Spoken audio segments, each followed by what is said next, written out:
Welcome students in the Indian Economic Development classes. Chapter हमारा चल रहा है सेकंड, इंडियन इकोनॉमी 1950 टू 1990। आज के सेशन में हम लोग स्टार्ट करेंगे लैंड रिफॉर्म्स से। लैंड रिफॉर्म्स की आवश्यकता क्यों पड़ी, पहले तो इस बात को समझिए। क्योंकि जैसे कि आपको फर्स्ट चैप्टर में पढ़ाया गया था कि आज़ादी के वक्त कृषि की हालत अच्छी नहीं थी और हमने उसके कारण भी पढ़े थे कि एग्रीकल्चर हमारे देश का पिछड़ा हुआ क्यों था। तो उस पिछड़ेपन को खत्म करने के लिए गवर्नमेंट को अपनी पॉलिसीज में बदलाव करना पड़ा। वो पॉलिसीज जो एग्रीकल्चर से रिलेटेड थी, नए कानून बनाने पड़े। इसे ही नाम दिया गया लैंड रिफॉर्म्स, जिसे इंस्टीट्यूशनल रिफॉर्म्स भी कहा जाता है। जिसमें सबसे पहला काम गवर्नमेंट ने किया कि जमींदारी सिस्टम को खत्म कर दिया, abolition of intermediaries. Zamindari system abolished and ownership rights transfer to cultivators. और जमीन का मालिक उन्हीं लोगों को बना दिया गया जो लोग उन जमीनों पर खेती करते थे, यानी कि किसान। Point number 2, regulation of rent.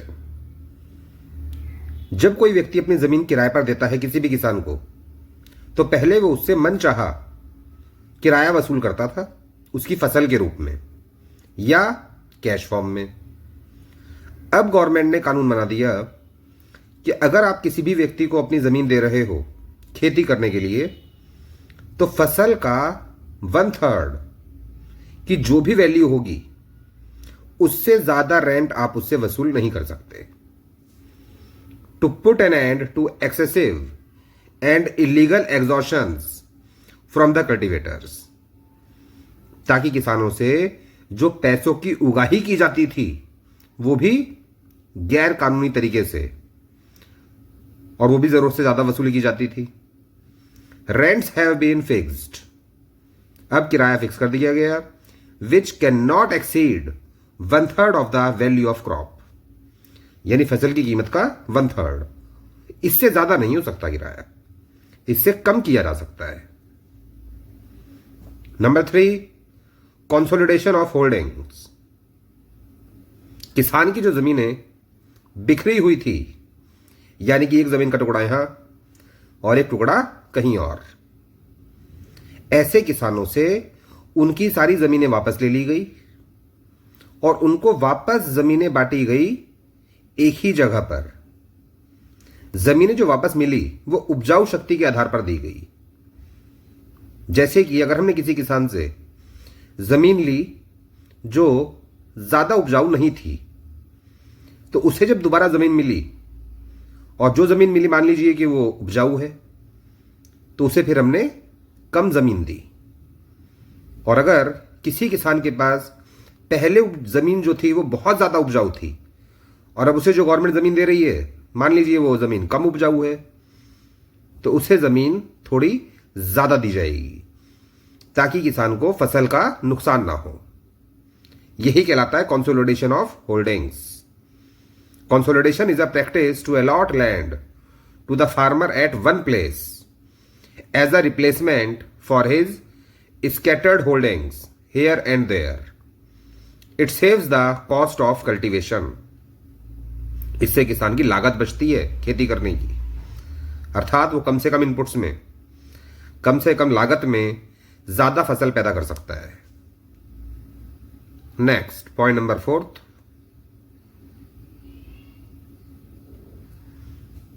Ceiling on land holdings.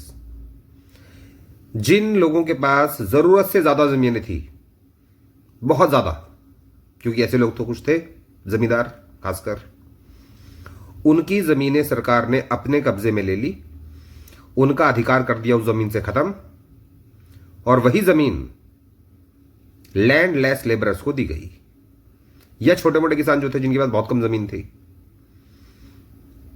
Ceiling on land holdings, it is the maximum size of cultivable land holding that an individual और a family can own.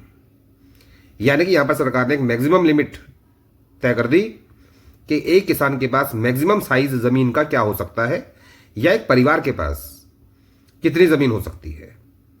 The surplus land has been resume by the government, और अगर जमीन उससे ज्यादा है तो वो government की मानी जाएगी, and redistributed among small holders और लैंडलेस लिबरर्स, और फिर वही जमीन वापस दे दी जाएगी उन किसानों को जिनके पास या तो जमीन है नहीं, और अगर है तो बहुत कम जमीन है। Point number 5, cooperative farming. It is encourage to enhance bargaining power of the small holders.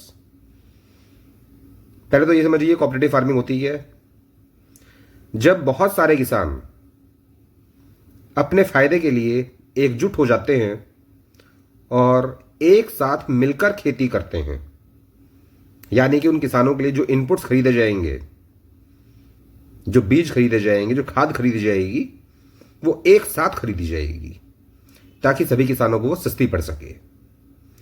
जब किसानों की फसल मार्केट में बेची जाएगी तो किसान अलग अलग अपनी फसल लेकर मार्केट में नहीं जाएंगे बेचने के लिए, बल्कि ये जो कोऑपरेटिव सोसाइटी होगी, ये सोसाइटी उन किसानों को उनकी फसल का अच्छा दाम दिलाएगी।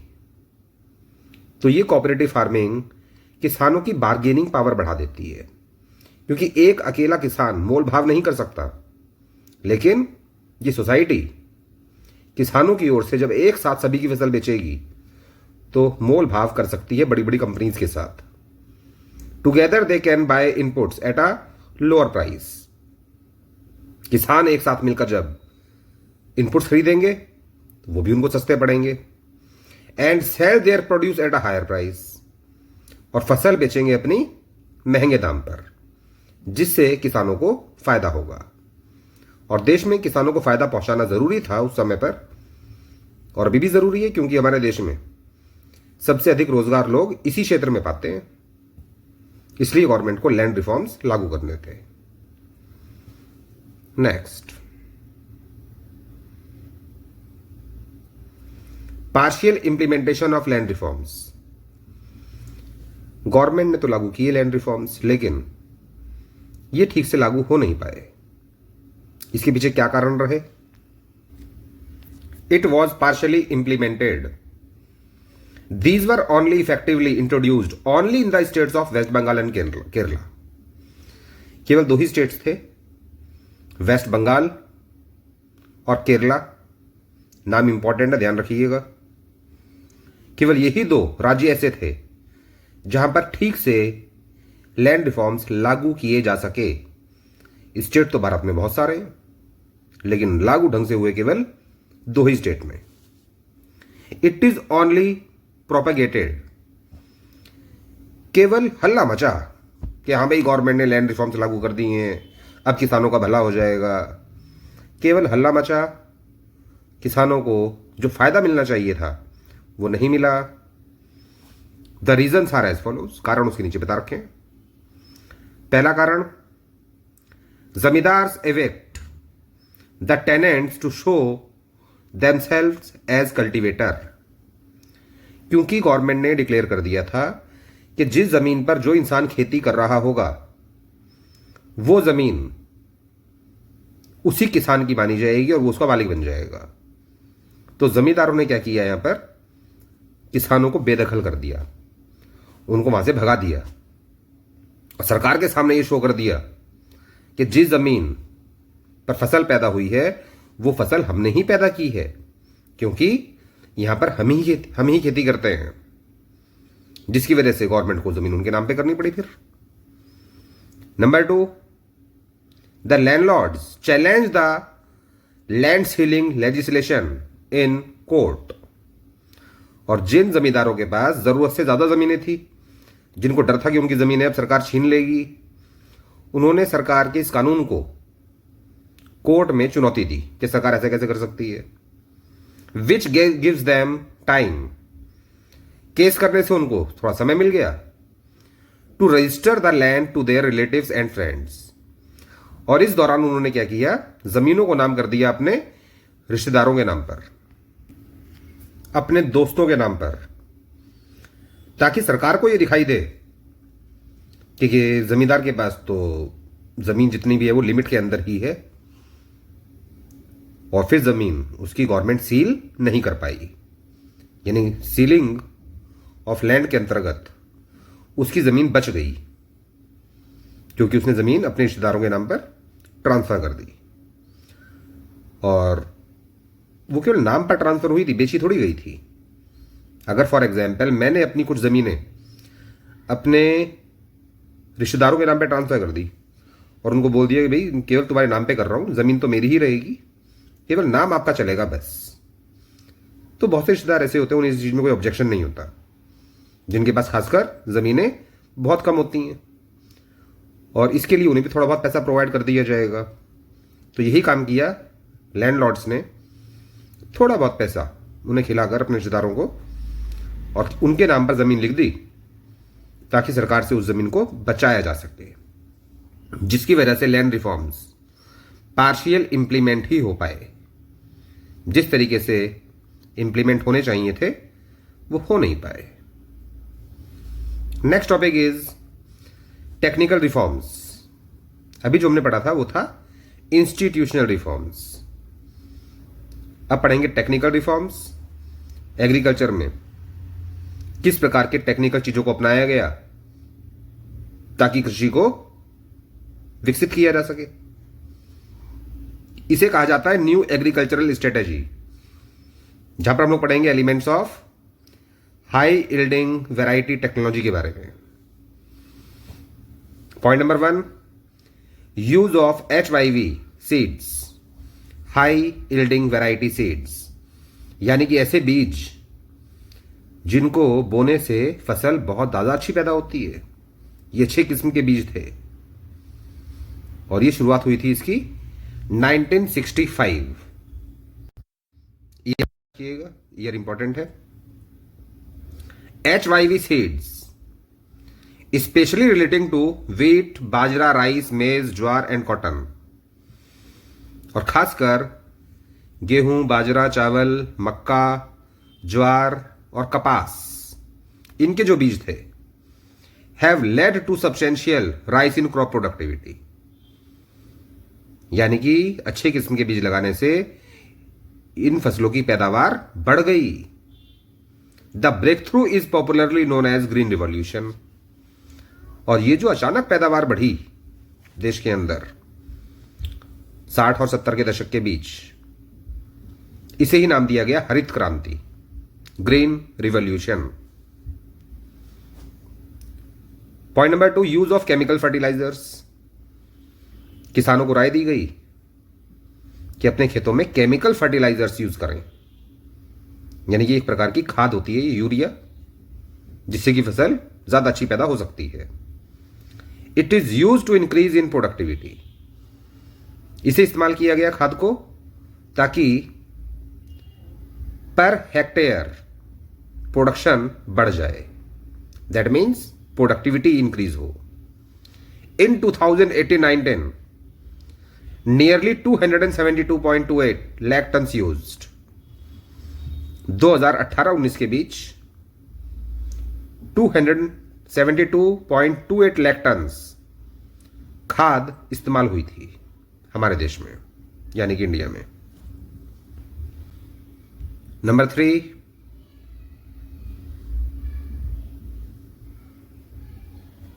Use of insecticides and pesticides for crop protection. कुछ कीटनाशक दवाओं का इस्तेमाल किया गया पौधों को बीमारियों से और कीड़ों से बचाने के लिए। For plant protection from disease and insects, integrated pest management programme was adopted along with the adoption of HYV technology. HYV technology का मतलब अच्छी किस्म के बीज तो लगाए जा रहे थे, साथ ही साथ सरकार ने जोर दिया इस बात पर कि खेतों में किसानों को कीटनाशक दवाओं का प्रयोग भी करना चाहिए ताकि उनको कीड़े भी न लगें और पौधों को बीमारियों से भी बचाया जा सके, जिससे कि फसल अपने आप अच्छी होगी। फिर point number 4, expansion of irrigation facilities. जिन किसानों को पानी की समस्या थी उनको सिंचाई सुविधाएं अवेलेबल कराई गई। Now irrigation is covering about 45% of land under cultivation through several major and minor projects of the government. फिलहाल हमारे देश में 45% किसानों को उनकी जमीनों पर सिंचाई सुविधाएं गवर्नमेंट अवेलेबल करा चुकी है अपने मेजर और माइनर प्रोजेक्ट्स के द्वारा, जो पहले 1951 में केवल 17% किसानों को ही इसका फायदा मिलता था। 17% जमीन जो थी वहीं पर सिंचाई सुविधाएं अवेलेबल थी, लेकिन अब 45% ज्यादा नहीं होता, लेकिन पहले के कंपैरिजन को देखते हुए ये ज्यादा है, क्योंकि अब ये दुगने से भी ज्यादा हो गया। पहले केवल 17% जमीन पर सिंचाई सुविधाएं अवेलेबल थी और अब 45% जमीनों पर सिंचाई सुविधाएं अवेलेबल हैं, जहां पर आसानी से किसान अपने खेतों को पानी दे सकता है। उसे कम से कम बारिश का इंतजार नहीं करना पड़ता। Next, 2 different phases of green revolution. Phase number 1, mid 60s to mid 70s। पहली जो लहर आई थी ग्रीन रिवॉल्यूशन यानी हरित क्रांति की, वो 1960 और 70 के बीच आई थी, क्योंकि ग्रीन रिवॉल्यूशन के लिए HYV सीड्स जो इंट्रोड्यूस किए गए थे वो हमने पढ़ा था पिछले पेज पर, 1965 में इंट्रोड्यूस किए गए थे। तो उस लहर में क्या हुआ? It was restricted to wheat and rice growing regions only.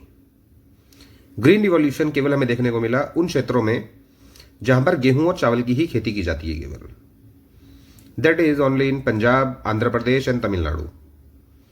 यही 3 राज्य ऐसे थे जहां पर अधिकतर व्हीट और राइस की खेती की जाती है। तो केवल इन्हीं राज्यों में ही फायदा मिला और बाकी जो राज्य थे उन्हें कोई फायदा ही नहीं मिला ग्रीन रिवॉल्यूशन का। It requires additional irrigation facilities with fertilisers and pesticides. ये टेक्नोलॉजी इस प्रकार की थी HYV सीड्स की, जिसमें खेतों को पानी की जरूरत ज्यादा पड़ती थी, खाद भी ज्यादा चाहिए और कीटनाशक दवाएं भी चाहिए होती थी। उसके बिना ये बीज अच्छा काम नहीं करते थे। It benefited only prosper farmers having already all types of resources.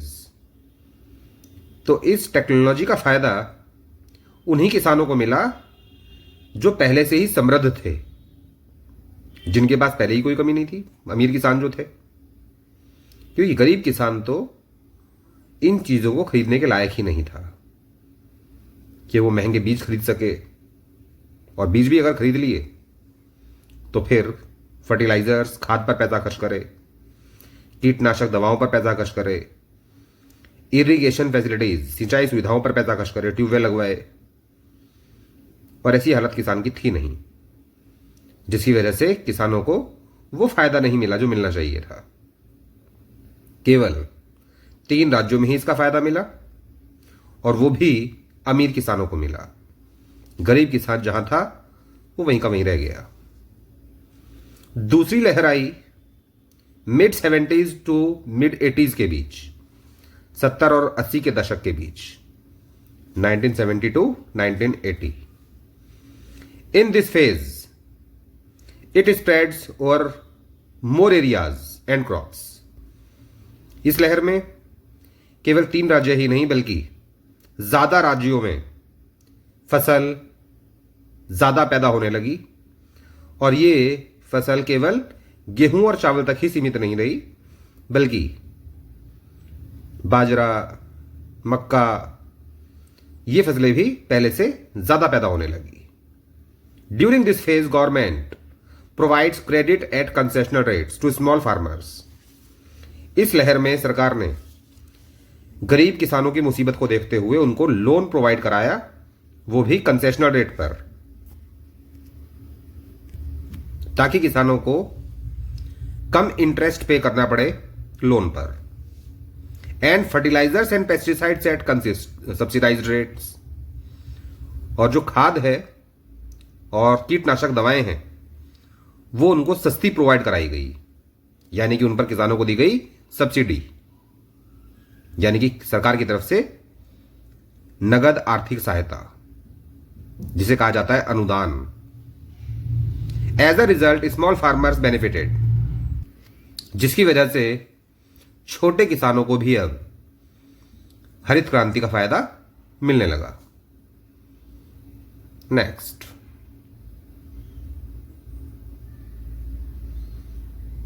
Gains of green revolution. हरित क्रांति से हमने क्या पाया? Point number 1, spurt in crop productivity, यानी कि फसल की जो उपज जो थी वो बहुत ज्यादा हो गई। स्पर्ट का मतलब होता है उछाल, यानी कि किसानों की फसल में जो पहले प्रोडक्शन हुआ करता था उसके कंपैरिजन में अब बहुत ज्यादा प्रोडक्शन होने लगा। Due to substantial jump in crop productivity, India became self sufficient in the production of food grains. खासकर गेहूं, चावल और मक्का, इन 3 चीजों में हमारा देश बन गया आत्मनिर्भर, यानी कि अब हमारे देश को दूसरे देशों के सामने हाथ नहीं फैलाना पड़ता था, यानी कि इंपोर्ट बंद हो गया, बल्कि अब तो एक्सपोर्ट होने लगा। Number 2, substantial rise in acreage, area under cultivation बढ़ गया। HYV technology and use of chemical fertilisers has eliminated the need for fallowing. अब किसान को अपनी जमीन खाली नहीं छोड़नी पड़ती थी, क्योंकि अब उसके पास खाद आ चुकी थी। फैलोइंग का मतलब it is a practice of living land as uncultivated for some time so that it regains its fertility.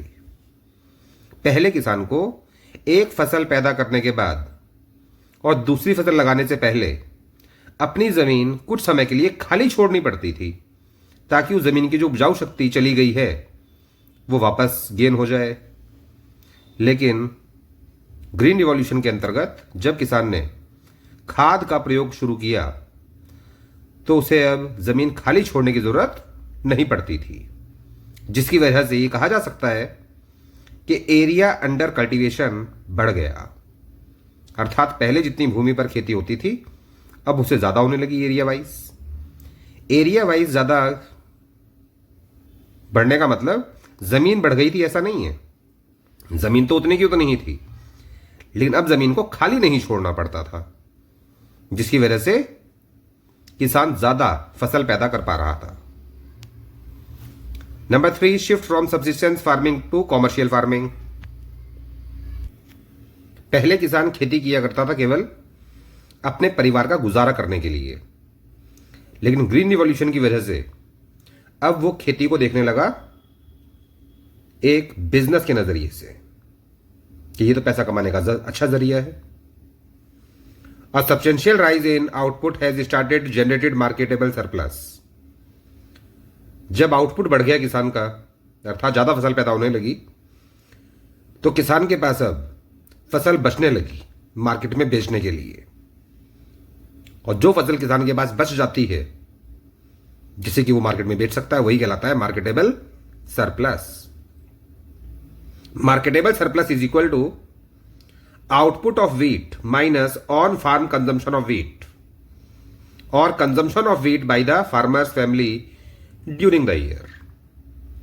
यानी कि किसान ने जितनी भी फसल पैदा की उसमें से कुछ फसल वो रोक लेगा दोबारा फसल पैदा करने के लिए जो उसको बीज चाहिए, और कुछ फसल रोक लेगा अपने परिवार के लिए, और बाकी फसल जो उसके पास बचेगी उस फसल को मार्केट में बेच सकता है। यही जो फसल उसके पास बच जाती है किसान के पास, जिसे वो मार्केट में बेच सकता है, यही कहलाता है marketable surplus. Next,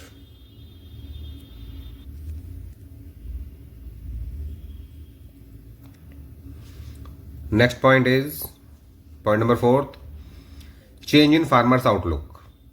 now farming is no longer viewed as a source of subsistence, it is considered as a commercial venture as well. अब किसान खेती को केवल गुजारे भत्ते लायक चीज नहीं समझ रहा था, बल्कि अब किसान का नजरिया बदल चुका था। अब कॉमर्शियल वेंचर के रूप में, यानी बिजनेस के रूप में वो कृषि को देख रहा था। Point number 5, self sufficiency in food grain production. Due to increase in crop production, now India has started maintaining buffer stocks of food grains. हमने अनाज में आत्मनिर्भरता पाली थी। अब हमें दूसरे देशों पर डिपेंड नहीं रहना पड़ता था, यानी कि इंपोर्ट नहीं करना पड़ता था फूड ग्रेन्स को, बल्कि अब हमारे पास तो खुद का ही स्टॉक बहुत ज्यादा हुआ करता था, जिसे बोलते हैं बफर स्टॉक। कंट्री में जितनी आवश्यकता है अनाज की, उससे ज्यादा अगर हमारे पास अनाज है तो गवर्नमेंट उसको स्टॉक कर लेती है, ताकि आने वाले समय में, मुसीबत के समय में उस फसल को यूज किया जा सके। वही कहलाता है buffer stock. Next, gains of green revolution, significant but not sufficient. Green revolution से जो भी हमें फायदा मिले वो महत्वपूर्ण तो थे, लेकिन पर्याप्त नहीं थे। तो उनमें कमियां क्या थी? वही कमियां पर पढ़नी है जिसे हम लोग पढ़ रहे हैं लिमिटेशंस ऑफ ग्रीन रिवॉल्यूशन के नाम से। Point number 1, limited crops. There has been no rise in production of pulses and commercial crops like jute, cotton, tea, etc. इसका मतलब हरित क्रांति का फायदा केवल कुछ ही फसलों को मिला। गेहूं, चावल, बाजरा, मक्का और जो दालें थी उनका प्रोडक्शन नहीं बढ़ा। जो कॉमर्शियल क्रॉप्स हैं, यानी ऐसी फसलें जिनको बेचकर किसान ज्यादा प्रॉफिट कमा सकता है, जैसे कि जूट, कॉटन, टी, इन फसलों पर कोई असर नहीं था हरित क्रांति का। यानी कि इनकी पैदावार जितनी पहले हो रही थी, हरित क्रांति के बाद भी उतनी ही हो रही थी। दूसरी कमी है uneven spread. In states like Punjab, Haryana, Maharashtra and Tamil Nadu it made a remarkable impact. ये वो राज्य थे जहां पर बहुत बढ़िया काम किया ग्रीन रिवॉल्यूशन ने। But in eastern UP, Bihar, Madhya Pradesh and Odisha it's impact was relatively insignificant. और ये सभी वो राज्य थे जहां पर कोई महत्वपूर्ण बात हमें नजर नहीं आई फसलों के अंदर। तो हम कह सकते हैं कि हरित क्रांति हर जगह नहीं फैल पाई थी जितनी की फैलनी चाहिए थी। अनस्प्रेड था इसका, uneven spread. Next, point number 3, limited farming population. HYV technology require expensive inputs which are beyond the reach of small and marginal farmers. HYV technology के लिए बहुत ज्यादा पैसा चाहिए था इनपुट्स खरीदने के लिए, जो छोटे और गरीब किसानों के बस का नहीं था। तो इसका फायदा केवल और केवल एक लिमिटेड फार्मिंग पॉपुलेशन को ही मिला, और ये लिमिटेड फार्मिंग पॉपुलेशन वो थी जो पहले से ही समृद्ध थी, यानी कि अमीर किसान। पॉइंट नंबर 4, इकोनॉमिक डिवाइड, यानी कि गरीबी और अमीरी के बीच अंतर पैदा हुआ इससे। The gulf between the rich and the poor farmers has substantially Ryzen over time. समय के साथ साथ गरीब और अमीर किसानों के बीच अंतर बढ़ा। पॉवर्टी इज वाइड स्प्रेड, गरीबी हर तरफ देखने को मिलने लगी।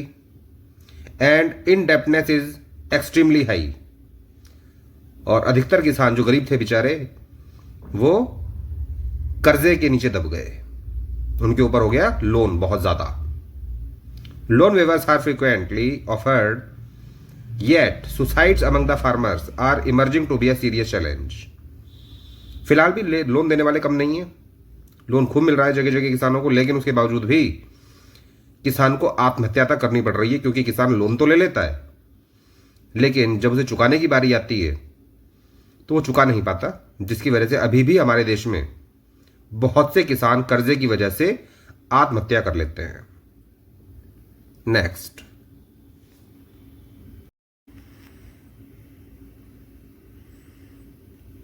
And last topic for today is agricultural subsidies, vice और वर्च्यू, यानी कि ये पुण्य है या पाप है। वर्च्यू मीन्स पुण्य, वाइस मीन्स पाप। यह कह सकते हो कि जो सब्सिडी सरकार ने दी, यानी कि खाद सस्ती कर दी किसानों के लिए, बीज सस्ते कर दिए, किसान को लोन दिलाया गया कम इंटरेस्ट रेट पर, ये अच्छा रहा या बुरा रहा? वर्च्यू और वाइस। वाइस यानी कि गलत था, due to the following reasons. कारण क्या था इसका गलत होने का? Number 1, huge burden on government finances. Government के वित्त पर इसका बहुत भारी बोझ पड़ा, यानी कि गवर्नमेंट को इस चीज पर बहुत ज्यादा पैसा खर्च करना पड़ा, जिसका अधिकतर प्रॉस्पर फार्मर्स ने, यानी कि जो समृद्ध किसान थे, उन्होंने इसका मिसयूज किया। After served its purposes, it is misused by prosper farmers. Subsidy का जो इस्तेमाल होना था वो चुका था, जो पर्पस था उसका। उसके बाद तो केवल और केवल इस सब्सिडी का किसानों ने मिसयूज किया। और कौन से किसान? जो पहले से ही अमीर किसान थे, समृद्ध किसान थे। Number 2, miss appropriated benefits. इसका फायदा सरकार जिन लोगों को पहुंचाना चाहती थी, यानी कि गरीब किसानों को, उनको फायदा मिलने की बजाय फायदा पहुंच गया कहीं और, यानी कि बेनिफिट्स हो गए misappropriated. It also benefited prosper fertilisers industries.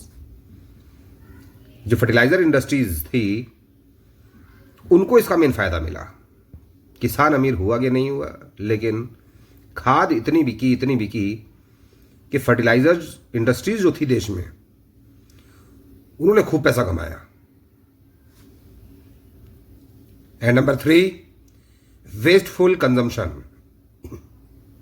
It is due to unnecessary purchase of inputs by farmers at low prices. यानी कि किसान ने बिना मतलब जरूरत से ज्यादा पैसा खर्च किया खाद पर। जितनी खाद डालनी चाहिए खेतों में, उससे ज्यादा खाद डाल रहे हैं किसान, क्योंकि सस्ती मिल रही है। कीटनाशक दवाओं का प्रयोग जरूरत से ज्यादा कर दिया, जिसकी वजह से फसल अच्छी होने की बजाय और ज्यादा खराब हो गई। For example, excessive use of fertilisers and pesticides causing environmental pollution. जब खाद का और कीटनाशक दवाओं का जरूरत से ज्यादा इस्तेमाल किया जाता है, तो वो भी वातावरण के लिए सही नहीं होता, क्योंकि ये जो कीटनाशक दवाएं हैं, ये बहुत हाई लेवल का जहर होता है, और ये जहर किसान को भी झेलना पड़ता है। और जब ये जहर सब्जियों पर, फलों पर चिपक जाता है, तो आसानी से हटता नहीं है कि धोके हट जाएगा वो, बल्कि वो अंदर तक समा जाता है, जो हमारी बॉडी में जाके स्लो पॉइजन का भी काम करता है। तो यहां पर वेस्टफुल कंजम्पशन ज्यादा हुआ, क्योंकि चीजें सस्ती मिल रही थी, इनपुट सस्ते थे। तो सस्ता होने का मतलब ये नहीं होता कि उस चीज का प्रयोग आप ज्यादा कर दें। इसलिए सब्सिडीज जो सरकार के द्वारा दी गई, उनका फायदा जो मिलना चाहिए था, फायदा नहीं मिला इतना, बल्कि बुरा ज्यादा मिला, बुरा ज्यादा हो गया। आज के सेशन के लिए यहीं तक करेंगे, बाकी और भी अभी चैप्टर बाकी है काफी। तब तक वीडियोस को लगातार देखिएगा और टॉपिक्स को याद भी कीजिएगा। Thank you.